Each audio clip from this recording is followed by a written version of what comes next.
For 26 years, I'm always on the road, on assignment, chasing stories, pursuing stories that usually hug the headlines. The kind of stories that are front page material, kind of stories that are banner materials. But on this day, I am not after that kind of story. But this story is just as important and as relevant as the headlines of today. This story is about a crime. This story is about a practice. This story is about a tradition that is governed by what they refer to as the unwritten law. And to do just that, I am back here in my hometown, in Olongapo City. I am driving towards the mountain to bring you that story. I'm Marlene de la Cruz, and this is my report.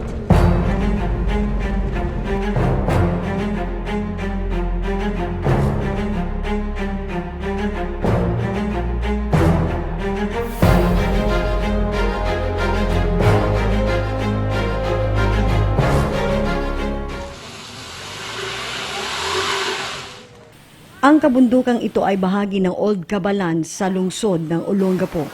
Ang kabundukang ito ang naging kanlungan ng mga katutubong Aita na inilikas ng noon ay alkalde ng Olongapo City na si Richard Gordon. Sino nga ba ang makalilimot sa pinsalang dulot ng pagputok ng Bulkang Pinatubo noong taong 1991? A lot of things have changed for the Aitas since the eruption of Mount Pinatubo. But even with the changes that they have to face just to survive, there are things about the way they live that has not been tainted with any outside influence.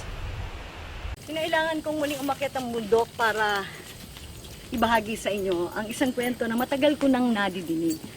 Nandito ko actually sa sitio Kakilingan at papunta ako sa sitio Linasan. Ito ay 1 oras ang lakad mula rito sa kinaroroonan ko ngayon.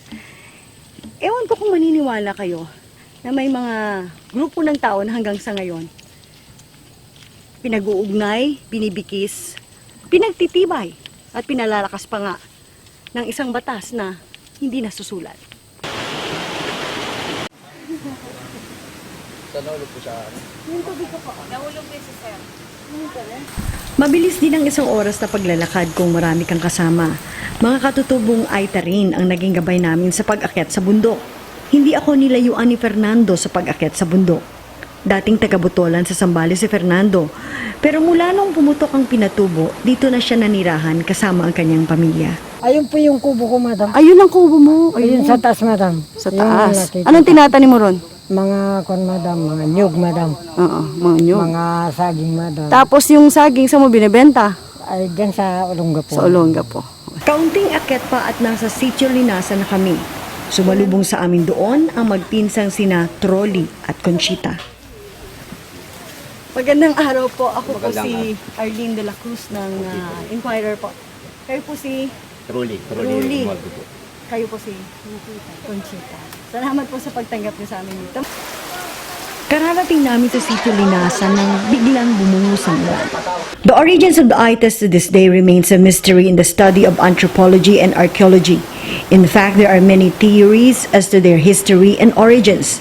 However, these theories lead to one common conclusion. The Aitas are the first inhabitants of the Philippine archipelago.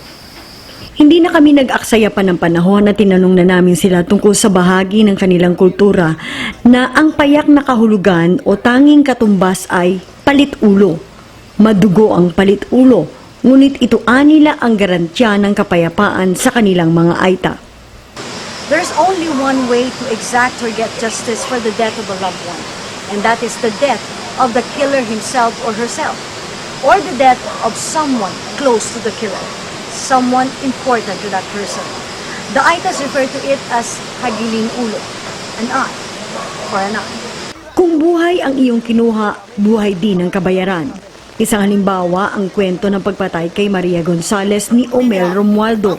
Si Maria Gonzales ay 71 taong gulang habang si Omel Romualdo naman ay 18 taong gulang nang nangyari ang krimen. Sa isang simpleng bulong at tila patagong pag-abot ng pera sa isang inuman nagsimula ang lahat. Si Victor Villa, 67 taong gulang ang nagkwento sa amin. Inuman po sila. Pagkatapos nung Pompo, kasi pipi po yun. Pipi po siya. Noong pong kulang yung ininom nila, nagpabili uli.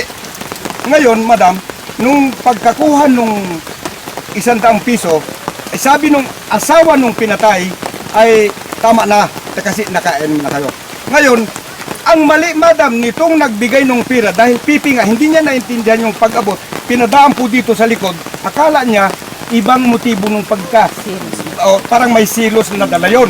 Ngayon, Ay, ganun ba yun pag may mga ganong kilos? May ibig sabihin? parang sikreto po kasi. Parang Dapat ano? iabot, hindi yung dito. Palihim. Nasilip po Patraydor. niya. Patraydor. Oo. Nasilip po niya. Ngayon, doon po nag-umpisa po, madam, yung nagkagulo. Yung kasama po niya dito, yung dalawa din, nakamag-anak din po namin doon, tumakbo na po. Hanggang sa nagkagulo, at Sa pagkukwento ni Victor Villa, akala mo ay nung isang linggo o isang buwan lamang nangyari ang pagpatay at kapalit na pagpatay. Ngunit ang totoo, nangyari ito, may 6 na taon na ang nakalilipas. pagpasok po ng matanda, dito po. Ganun din ang same day, same night. Oh, dito rin. Talaga, basag dito. Dahil tinignan po namin doon, talaga doon sa nasa kabaw na po siya, tinignan po namin doon basag dito. Kaya yun po yung aming side po rito, kung ano pong ginawa ng pipi na yun, ayaw po namin magpabayad, ayaw po namin ibilanggo. Basta kung buhay ang inutang, yung pamilyang ito, buhay din po ang kabayaran. Paano nga ba masasabing garantiya ng kapayapaan ang palit ulo, ang hagining ulo o ang buhay kapalit ng buhay? Nalaman ba ng mga otoridad ang tungkol sa nangyaring palit ulong ito? Kung nalaman nila, anong kanilang ginawa?